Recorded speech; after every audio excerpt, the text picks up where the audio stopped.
Hello guys, welcome back to my channel. അപ്പോൾ നമുക്ക് ഇന്ന് കുറച്ച് ഇംഗ്ലീഷ് വേർഡ്സ്, ക്വസ്റ്റ്യൻ വേർഡ്സ് പരിചയപ്പെടാം. WH വെച്ച് തുടങ്ങുന്ന കുറച്ച് ക്വസ്റ്റ്യൻ വേർഡ്സാണ് ഞാനിന്നിവിടെ പരിചയപ്പെടുത്തുന്നത്. ആദ്യമായിട്ട് വാട്ട് എന്ന് വെച്ച് കഴിഞ്ഞാൽ എന്ത് എന്നാണ് അർത്ഥം. ഇപ്പോൾ ഉദാഹരണത്തിന് വാട്ട് ഈസ് യുവർ നെയിം, നിങ്ങളുടെ പേരെന്താണ്. What is your name. അടുത്തത് വെൻ എന്ന് വെച്ച് കഴിഞ്ഞാൽ നമ്മളൊരു ടൈമിനെ കാണിക്കുന്നതാണ്. When do you get up, when do you get up. അടുത്തത് എവിഡേ, അതൊരു സ്ഥലത്തിനെ സൂചിപ്പിക്കുന്നതാണ്. ഒരു സ്ഥലത്തിനെ കുറിച്ചൊക്കെ ചോദിക്കുമ്പോൾ വരുന്നൊരു ക്വസ്റ്റ്യൻ വേർഡാണ് നമ്മൾ വേർ എന്ന് എഴുതുന്നത്. വേർ ഈസ് മൈ പെൻ, എൻ്റെ പേന എവിഡേ, ഒരു സ്ഥലമോ അല്ലെങ്കിൽ ഒരു വസ്തുവിനെയോ സൂചിപ്പിക്കുന്നതാണ് വേർ. അടുത്തത് വിച്ചാണ്. വിച്ച് എന്ന് വെച്ച് കഴിഞ്ഞാൽ ഏത്, അതൊരു വസ്തുവിനെ സൂചിപ്പിക്കുന്നത്. വിച്ച് ഈസ് യുവർ അംബ്രല, അതായത് വിച്ച് ഈസ് യുവർ അംബ്രല, നിങ്ങളുടെ അംബ്രല ഏതാണ് അല്ലെങ്കിൽ നിങ്ങളുടെ കുട ഏതാണ്.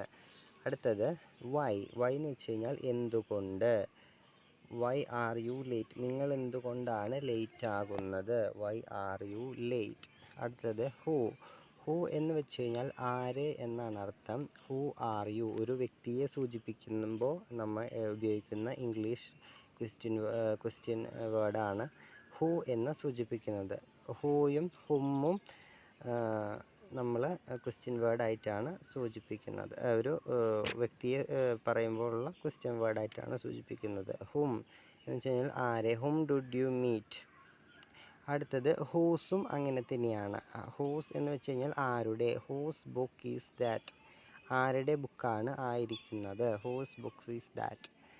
അടുത്തത് ഹൗ എന്ന് വെച്ച് കഴിഞ്ഞാൽ എങ്ങനെ, അതൊരു പ്രവൃത്തിയെ സൂചിപ്പിക്കുന്നത്. എങ്ങനെയാണത് സംഭവിച്ചത് അല്ലെങ്കിൽ എങ്ങനെയാണ്, നിങ്ങൾക്ക് എങ്ങനെയുണ്ട്. ഹൗ ആർ യു, നിങ്ങൾക്ക് സുഖമാണോ എന്നൊക്കെ ചോദിക്കില്ലേ, അതിനെയാണ് ഹൗ എന്ന് സൂചിപ്പിക്കുന്നത്. അപ്പോൾ ഇത്രയേ ഉള്ളൂ ഇന്നത്തെ വീഡിയോ. നിങ്ങൾക്ക് വീഡിയോ ഇഷ്ടപ്പെട്ട് കഴിഞ്ഞാൽ എൻ്റെ ചാനൽ സബ്സ്ക്രൈബ് ചെയ്യുക, തൊട്ടടുത്താണ് ബെല്ലൈക്കൺ ക്ലിക്ക് ചെയ്യുക, ഓൾ എന്ന ഓപ്ഷൻ കൊടുക്കുക. അപ്പോൾ ഇനി ഇതുപോലത്തെ ഇത് കിട്ടാനായിട്ട് തൊട്ടടുത്താണ് ബെല്ലൈക്കൺ ക്ലിക്ക് ചെയ്ത് ഓൾ എന്ന ഓപ്ഷൻ നിങ്ങൾക്ക് ക്ലിക്ക് ചെയ്ത് കഴിഞ്ഞാൽ ഇനിയും ഞാനിടുന്ന വീഡിയോസ് നിങ്ങൾക്ക് നോട്ടിഫിക്കേഷനായിട്ട് വന്നു ചേരും. അപ്പോൾ നമുക്ക് മറ്റൊരു വീഡിയോ ആയിട്ട് നാളെ കാണാം.